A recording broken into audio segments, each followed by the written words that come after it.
नमस्कार विद्यार्थी मित्र हो. लाईट हाऊस यूट्यूब चॅनलमध्ये आपल्या सर्वांचं सहर्ष स्वागत.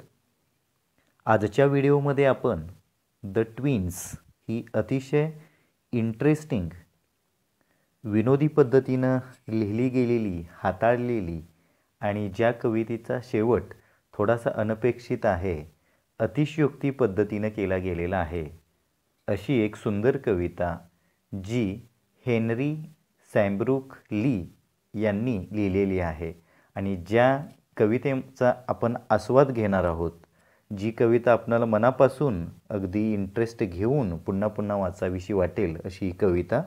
तर सुरू करूया की या ट्विन्समध्ये नेमकं काय सांगितलेलं आहे. सर्वप्रथम सुरुवात आपण टायटलपासून करूया. द ट्विन्स याचा अर्थ आहेत जुळे. Two babies born at the same time to the same mother. म्हणजे एकाच आईच्या पोटी ज्या दोन मुलांचा एकाच वेळी जन्म झालेला आहे, अशी जुळी. कवीने सुरुवात कशी केलेली आहे पहा. In form and feature, face and लिम. आता फॉर्म अँड फीचरचा अर्थ आपणाला डाव्या बाजूला मार्जिनमध्ये असा दिलेला आहे की स्ट्रक्चर अँड अपीरन्स. आता फॉर्मचा जर विचार केला म्हणजे रचना, बांधणी, आमच्या शरीराची रचना, आमच्या शरीराची बांधणी आणि जे वैशिष्ट्य आहे त्याचा विचार करता म्हणजे रचनेनं, बांधणीनं, वैशिष्ट्याने. फेस अँड लिंब. लिंब म्हणजे अंग, जे शरीर आणि अंग म्हणजे आमच्या शरीराच्या रचनेनं, वैशिष्ट्यांनी, चेहऱ्यानं, प्रत्येक अंगानं जर विचार केला. I grew so like my brother. तर मी माझ्या भावासारखाच लहानाचा मोठा झालो. म्हणजे आमच्या दोघांच्यामध्ये डिफरन्स असा काहीच नाही. आता ट्विन्स त्यासाठीच तर म्हणलं आहे ना. दॅट फोक्स got taking me for him and each for one another. आता फोक्सचा अर्थ आहे पीपल. लोक काय करायचीत? लोक मला माझा भाऊ समजायचेत आणि माझ्या भावाला मी समजायचो. म्हणजे दोघांना एकमेकांच्या सोबत कन्फ्यूज करण्याचं काम हे लोकांनी केलं.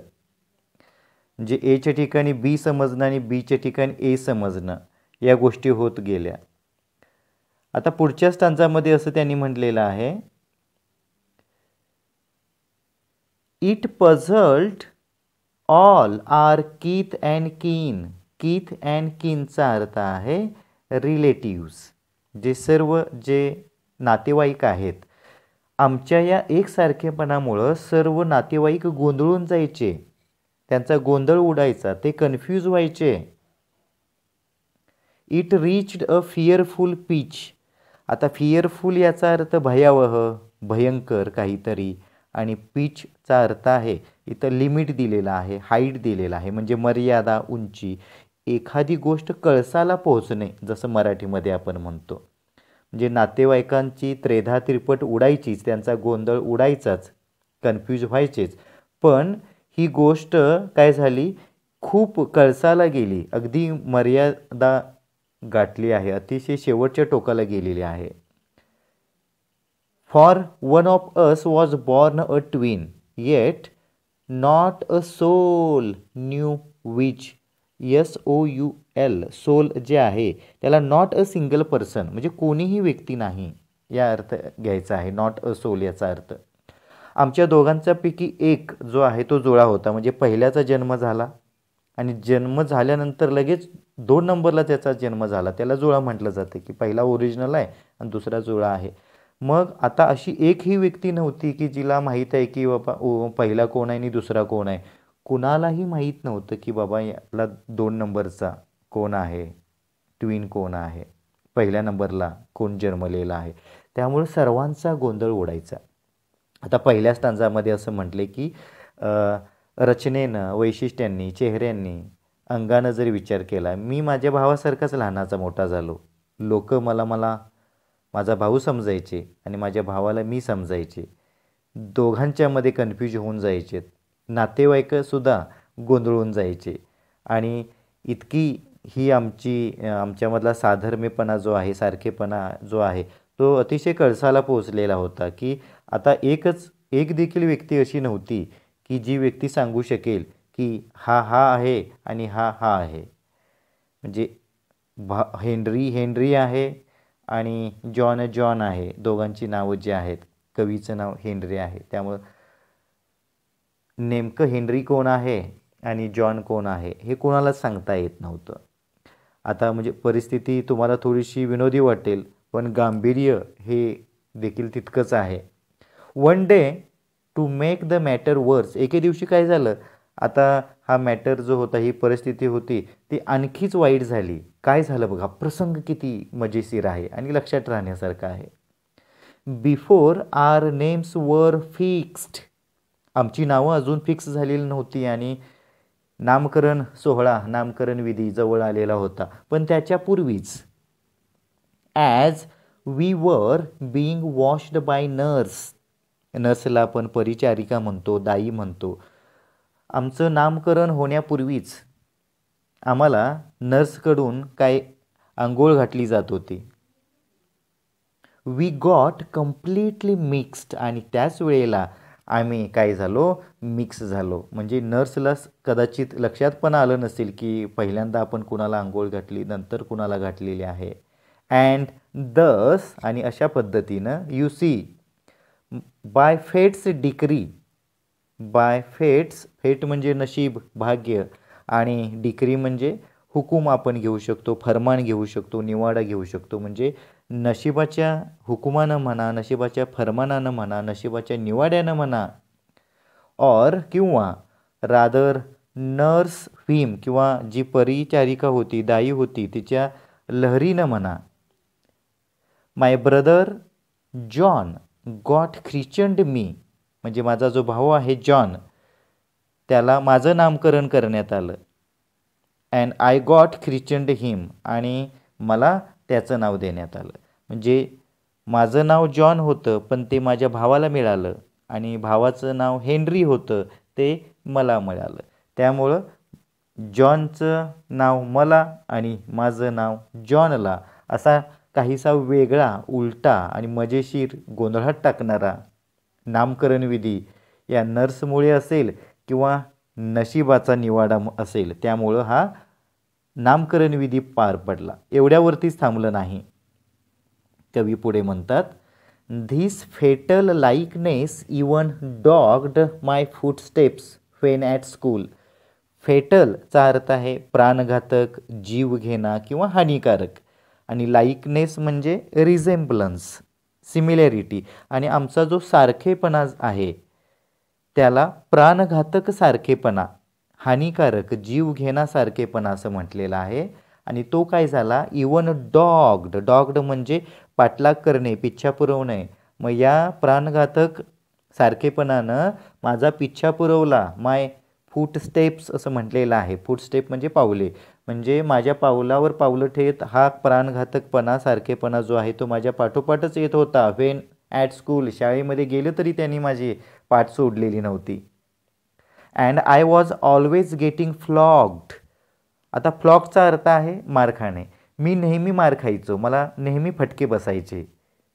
कारण काय, for John turn out a fool, कारण मी शहाण्यासारखा वागत होतो, पण जॉन मात्र हा अगदी आमच्या दोघांच्यापैकी थोडासा मूर्ख निघाला. त्याच्या वागण्या बोलण्यामध्ये तारतम्य नसायचं, असमंजस्य वागायचा. त्यामुळे चुकी तो करायचा आणि भोगायला लागायचं मला. आणि म्हणून म्हटले की फटके मला बसायचा. आय पुट दिस क्वेश्चन फ्रुटलेसली म्हणजे अगदी व्यर्थपणे. मी हा प्रश्न अगदी व्यर्थपणे, मला माहिती होतं की याचं उत्तर कदाचित कोणी सांगू शकणार नाही, त्यामुळं व्यर्थपणे मी हा प्रश्न सर्वांच्या समोर मांडायचो. कुणासमोर, टू एव्हरीवन आय न्यू, ज्या ज्या व्यक्तींना मी ओळखायचो त्यांना मी अगदी मनापासून हा प्रश्न विचारायचो. भलेही त्यांचं उत्तर हे फारसं न्याय देणारं नसणार आहे हे माहिती असून देखील मी विचारायचो त्यांना, व्हॉट वूड यू डू, तुम्ही काय केलं असतं, इफ यू वर मी, जर तुम्ही माझ्या ठिकाणी असतं तर तुम्ही काय केलं असतं. कशासाठी, टू प्रूव्ह, सिद्ध करण्यासाठी, दॅट यू वर यू, तुम्ही जर माझ्या ठिकाणी असता तर तुम्ही आहात हे सिद्ध करण्यासाठी काय केलं असतं? कदाचित कवीला असं विचार आला असावं की कोणीतरी सांगावं की बाबा मी आहे हे सिद्ध करण्यासाठी मी हे 2 पर्याय वापरले असते. व्यर्थपणे कवी हा प्रश्न परिचयाच्या व्यक्तींना विचारत होते आणि शेवटचा स्टांजा जो आहे ज्यामध्ये शेवटच्या 2 लाईन्स आपणाला कुठेतरी हायपरबोलीच्या पाहायला मिळणार आहेत, अतिशयोक्तीच्या पाहायला मिळणार आहेत. एक्झॅजरेशन म्हणजे काय आहे ते आपणाला लक्षात येईल. आर क्लोज रिझेम्बलन्स आमचा अगदी एकसारखेपणा जो आहे, लाईकनेस जो आहे, टर्न्ड द टाईड याचा अर्थ changed the situation of my domestic life. Domestic म्हणजे कौटुंबिक जीवन, डोमेस्टिक लाईफ. आमच्या सारखेपणानं काय केलं, माझं जे कौटुंबिक आयुष्य आहे ते पूर्णपणे बदलून टाकलं. It changed my domestic life.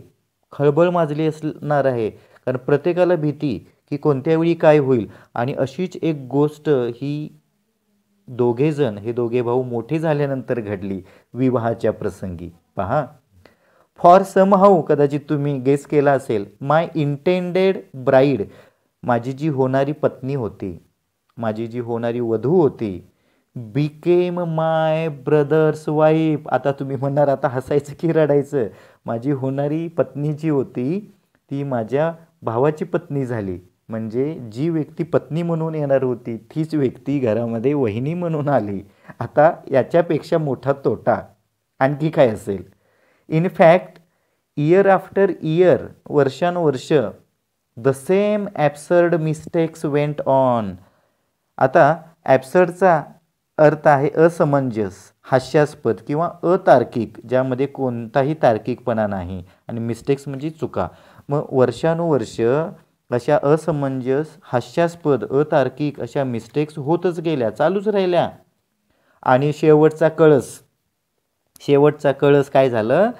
And when I died, Henry Sambrook Leigh असं म्हणतात, जेव्हा माझं निधन झालं, द नेबर्स केम, माझे शेजारी आले, अँड बेरीड ब्रदर जॉन, आणि त्यांनी माझ्या भावाला जॉनला दफन केलं, पुरलं. आता हा शेवटचा जो भाग आहे तो अतिशयोक्तीचा आहे, कारण निधन झाल्यानंतर आपण साहजिकच दफनविधी निधन झालेल्या व्यक्तीचा करतो. जॉनला कसं काय दफन केलं हा आपल्यासमोरचा प्रश्न असेल, पण कविता आहे, इंटरेस्टिंग पद्धतीनं मांडण्याचा प्रयत्न केलेला आहे, कॉमिक पद्धतीनं, विनोदी पद्धतीनं मांडण्याचा प्रयत्न केलेला आहे. आणि हीच गोष्ट कुठेतरी सांगण्यासाठी त्यांनी शेवटला या अतिशयोक्तीचा वापर केलेला आहे यामध्ये. त्यामुळं आशा करतो ही कविता आपण रीड करत असताना, समजून घेत असताना एन्जॉय केली असेल. यातला प्रत्येक मुद्दा आपल्या लक्षात असेल. जेव्हा पुन्हा एकदा ही कविता आपण वाचाल त्यावेळी यातला एक आणि एक मुद्दा, एकनी एक घटना, एकनी एक प्रसंग साहजिकच आपल्या गालावरती स्मित हास्य आणल्याशिवाय राहणार नाही. आणि तुम्ही साहजिकच या पद्धतीच्या कवितेला दाद दिल्याशिवाय राहणार नाही. Thank you very much for watching this video.